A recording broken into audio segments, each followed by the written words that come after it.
Welcome back friends and a big hello to all those who are new to my channel Listen to Stories। पिछले video में हमने जाना था कैसे स्वयं श्री कृष्ण आकर गीत गोविंद में लिख दिए देहि पद पल्लव मुदारम। तो चलिए जानते हैं इसके आगे क्या हुआ। राजकवि ने बात लेकर महाराज कामानव देव के कानों में डाल दिया कि जयदेव की संगीत आदि रस युक्त है, इसका गायन श्री मंदिर में बंद करवाया जाए। महाराज के आदेश से श्री मंदिर में गीत गोविंद का गायन बंद करवाया गया। गीत गोविंद की ख्याति चारों ओर फैल गई थी। उत्तर दक्षिण पूरब पश्चिम से कवि आने लगे थे जयदेव के गीत गोविंद को लिखने के लिए, लेकिन श्री मंदिर में गायन बंद हो जाने से वे सब लौटने लगे। पराशर और बाउआ चिंता में पड़ गए, कैसे गीत गोविंद का प्रचार प्रसार हो। बाउआ ने कहा, जयदेव आप महाराज से निवेदन करने क्यों नहीं जाते? आप महाराज के सामने गीत गोविंद का गायन करके अर्थ समझाएंगे तो हमारे महाराज ज्ञानी और बुद्धिमान हैं, वे ज़रूर समझेंगे। जयदेव ने कहा, कवि का अपना साम्राज्य होता है जिसमें उसको किसी का हस्तक्षेप पसंद नहीं। मेरे संगीत मेरे आराध्य राधा माधव और जगन्नाथ जी के लिए है। मैं और किसी के आगे जाकर इसका गायन या व्याख्या नहीं करूँगा। पराशर ने कहा, तो फिर क्या हम हाथ में हाथ रखकर बैठ जाएं? केतकी ने कहा, मेरे पास एक सुझाव है। क्यों ना हम पुरस्तम के जितने भिखारी और वैष्णव हैं उनको गीत गोविंद सिखाएं और उन्हीं के द्वारा गीत गोविंद का प्रचार करें। बाउआ ने पूछा, कब सिखाएंगे? भिखारी भीख नहीं मांगेंगे तो क्या खाएंगे? केतकी ने कहा, हम उनको एक समय का खाना देंगे। पैसों की चिंता मुझ पर छोड़ दीजिए। हम उन लोगों को एक समय का खाना देंगे और उनको सिखाएंगे। भिखारी और वैष्णव गीत गोविंद का गायन करते करते भीख मांगेंगे। इसी तरह गीत गोविंद का प्रचार करेंगे। सभी ने केतकी के सुझाव को मान लिया। भिखारी और वैष्णवों को गीत सिखाना प्रारंभ हो गया। केतकी ने भिखारियों को सिखाने का दायित्व लिया। जयदेव और पद्मावती वैष्णवों को सिखाने का दायित्व लिए।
इसी तरह भिखारी और वैष्णव गीत गोविंद का प्रचार करने लगे।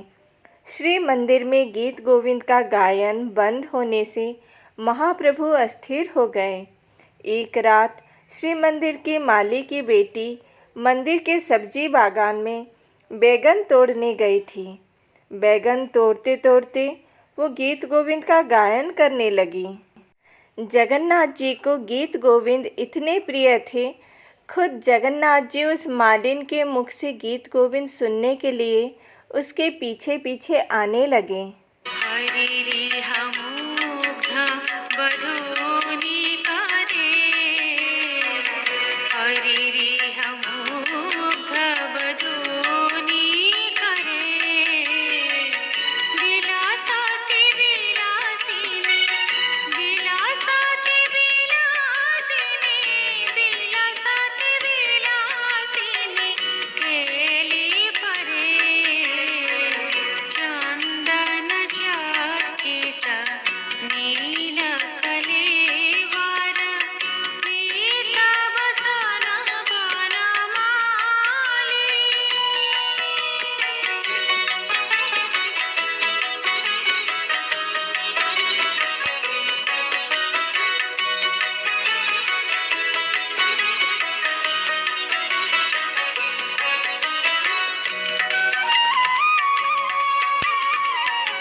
बैगन के कांटों में जगन्नाथ जी के वस्त्र फंसकर फट गए।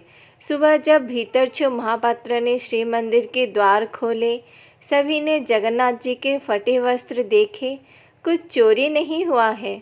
बलभद्र जी और सुभद्रा जी के वस्त्र ठीक है, सिर्फ जगन्नाथ जी के वस्त्र ही फटे हुए हैं। बात पहुंची जाकर महाराज कामानव देव के पास। उनको लगा ये पंडा और सेवायत की नौटंकी है। गीत गोविंद का गायन बंद कर दिया गया है, इसलिए ऐसा नाटक कर रहे हैं, खुद ही जगन्नाथ जी के वस्त्र फाड़कर। महाराज ने पंडा और सेवायतों को दंड देने का निर्णय लिया। उसी रात जगन्नाथ जी महाराज के स्वप्न में आए और उनको बताया कैसे मालिन के मुख से गीत गोविंद सुनते सुनते उनके वस्त्र फटे और कैसे गीत गोविंद का पद पूर्ण उन्होंने खुद जाकर किया। जगन्नाथ जी ने उनको आदेश दिया, जल्दी गीत गोविंद का गायन श्री मंदिर में आरंभ किया जाए। महाराज कामानव देव स्वप्नादेश के बाद श्री मंदिर में गीत गोविंद का गायन पुनः आरंभ कराया। महाराज कामानव देव ने जयदेव को राजकवि के पद पर उपस्थापित किया, केतकी को प्रधान देवदासी के पद पर उपस्थापित किया। फिर से गीत गोविंद का प्रचार प्रसार प्रारंभ हो गया। इसी तरह कहानी ख़त्म होता है। अगले वीडियो में मैं आपके लिए लेकर आऊँगी एक नई कहानी। If you like this video then share it with your friends. If you haven't subscribed to my channel yet, then please do subscribe and press the bell icon to get the notification as soon as a new video is posted.